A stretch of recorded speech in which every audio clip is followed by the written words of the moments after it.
mu gihe tubuze inshuti tuguma no kwizera. Yesu niwe nshuti nziza izagumana natwe mu gihe tubuze inshuti tuguma no kwizera. Yesu niwe nshuti nziza izagumana natwe. Isi ntibizavaho, ijuru rikavaho, uwizera azabona ayo masezerano. Isi ntibizavaho, ijuru rikavaho, uwizera azabona ayo masezerano. Isi ntibizavaho, ijuru rikavaho, uwizera azabona ayo masezerano. Mu gihe tubuze inshuti tuguma no kwizera. Yesu niwe nshuti nziza izagumana natwe no mu gihe tubuze inshuti tuguma no kwizera. Yesu niwe nshuti nziza izagumana natwe. Isi ntibizavaho, ijuru rikavaho, uwizera azabona ayo masezerano. Uwizera azabona ayo masezerano. Uwizera azabona ayo masezerano. Uwizera azabona ayo masezerano. Uwizera azabona ayo masezerano.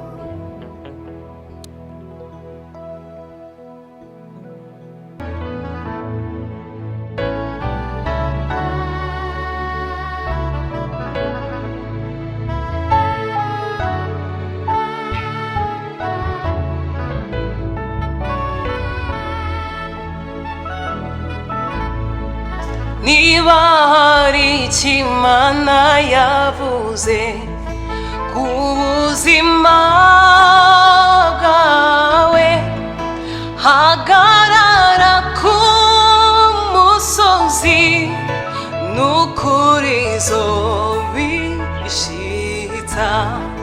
Ipfa kuba ariyo yabivuze, ihora ariyo kwizerwa, ntishobora kwivuguruza, n'ukuri izobishitsa. Niba hari icyo Imana yavuze ku buzima bwawe, hagarara ku musozi, n'ukuri izobishitsa. Ipfa kuba ariyo yabivuze, ihora ariyo kwizera. ntizibagirwa ntishobora kwivuguruza nukuri zobishitsa muhumure muhumure dufite imana ikomeye idashobora kwirengagiza amarira yabera muhumure muhumure dufite imana ikomeye idashobora kwirengagiza amarira yabera ibihe ntibyashobora gukuraho icyo yavuze ntigimenye iherezo kandi ihagaze mu itangiriro ibihe ntibyashobora gukuraho icyo yavuze ntigimenye iherezo kandi ihagaze mu itangiriro ibihe ntibyashobora gukuraho icyo yavuze ntigimenye iherezo kandi ihagaze mu itangiriro ibihe ntibyashobora gukuraho icyo yavuze ntigimenye iherezo kandi ihagaze mu itangiriro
nabo nyine uko barabizi nubwo ntabishimangira cyane ariko ibintu bigaragaza ubutwari yagiraga urukundo ubwata n'impuhwe ndibuka tugere n'ahangaha abakomeye bahura n'abana b'abakobwa bana bari bakiri bato cyane bavuga ngo iyo ubonye abana b'abakobwa uba yumva yabiyegereza cyane kurusha abandi kuko nibo bagaragaza urukundo kurusha abandi amushimira urukundo yagaragaje n'impuhwe arabizi yafasha batandukanye barabizi abo yafashije yabaye umuntu usabana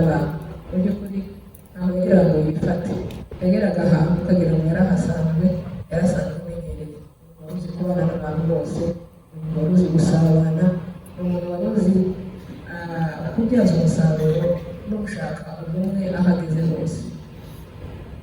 Yaranzwe no gukora umurimo kandi akawunoza. Yakundaga umurimo pe, ubushinjacyaha barabivuze ariko n'uburyo turabihamya. Yakundaga umurimo kandi yakoranaga umwete agakunda kuwunoza.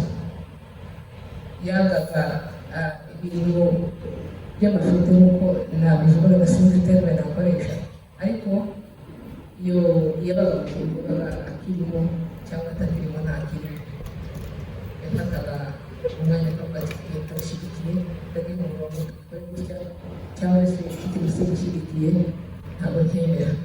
Navuga byinshi ntabwo ariko kubera umwanya dufite ndamushimira indangagaciro ze arizo nakuze wenda kubera umwanya, ariko zari nyinshi. Bavandimwe gatoreza aha ngaha ndasaba ngo akomeza kubwira amahoro. Tugeze kuri ibirori bya papa, ntabwo ari umwanya woroshye, umwanya ukomeye, ariko ndashima Imana ko yadukomeje, ndashima Imana ko yaduhaye imbaraga, Imana ishimye ko dukomeye kandi duhagaze. Imana imbazwe. Mbere na mbere ndashimira abantu uko babivuze, ntabwo ndi bugere amagambo maremare, ariko ndabanza gushimira itorero ryawe agezayo natubaye hafi umwana wa Mugisha. Ndashimira Imana n'umuryango wanjye mugari wa Kalvari, Imana ibagirane rwarwa n'umugisha kandi bagirire neza. Ndashimira abo bapfanye na papa, abo papa yakoze, Imana ibagirire neza kandi biteho. Ndashimira abaturanyi, ndashimira inshuti, ndashimira buri muntu wese wadutabaye kandi waje gufata mu mugongo, aho muri mwese muze ko tubashimiye kandi tubihaye agaciro. Twarabibonye turakomera, twarabonye twumva turamwumvise. Imana ibagirire neza. Ntatinze mu magambo, ngiye kuvuga gato kuri papa. Ntabwo byoroshye kuvuga papa ari indangagaciro nyinshi, ariko ndavuga ko mu byiciro bitatu. Ndavuga papa n'inshuti yanjye, iyo papa nk'umubyeyi, nindangiza papa nk'umuntu w'abantu mu muryango ndetse no muri sosiyete isanzwe. Mpereye kuri papa n'inshuti yanjye, papa twakundanaga n'inshuti yanjye, inshuti yo ku mutima, ku buryo ikintu cyose ashaka gukora cyangwa ashaka kugira umujyana inama yaramuhamagara akambwira ngo ni ikintu ushakira uze gushaka umwanya tubona. Rero papa ndashima Imana ko yagize inshuti ya bugufi, ntabwo ari uko yarabuze abavandimwe cyangwa yarabuze abandi bantu, ariko ndamushima Imana ko yamukunze. Nta kintu na kimwe yageze atwima agifite. Papa ni umuntu watugaragarije urukundo rudasanzwe, buri munsi uko yabishoboraga kose yatwibutsa ko adukunda. Ni umuntu warangwaga n'urukundo, ni umuntu wagiraga indangagaciro y'urukundo, akagira papa yari umuntu ukunda gusa neza, kandi ko gusa neza akunda n'ibintu bisa neza kandi binoze. Papa yakundaga kutubwira, niba twicara tugira ngo ujye mubaha abantu, yakundaga kubaha atubwira ngo abana banjye ni mari cyangwa ndahari, ikintu kizaguha agaciro kubaha kandi kubaha abandi. Akatubwira ngo iyo wubashye umuntu ejo n'ejo bundi ushobora guhurira ahantu azagira icyo akumarira. Atubwira ngo ntukagire icyo urarira ku ijoro, ntukagire uwo muvuga nabi cyangwa n'umugire uwo mugenda inama, ahubwo munsi w'abantu bose. Aratubwira ngo ubutunzi bwa mbere ushobora gutunga ni abantu. Udafite abantu nta kintu wageraho. Aratubwira ngo ubutunzi bw'amafaranga nta kintu bwakugezaho, ariko ubutunzi bwa mbere ni abantu, kuko abantu nibo bagira ubutunzi. Iyo mubanye neza urabubona. Rero papa yari udukunda cyane, yakundaga umuryango we cyane, yari inshuti yacu cyane.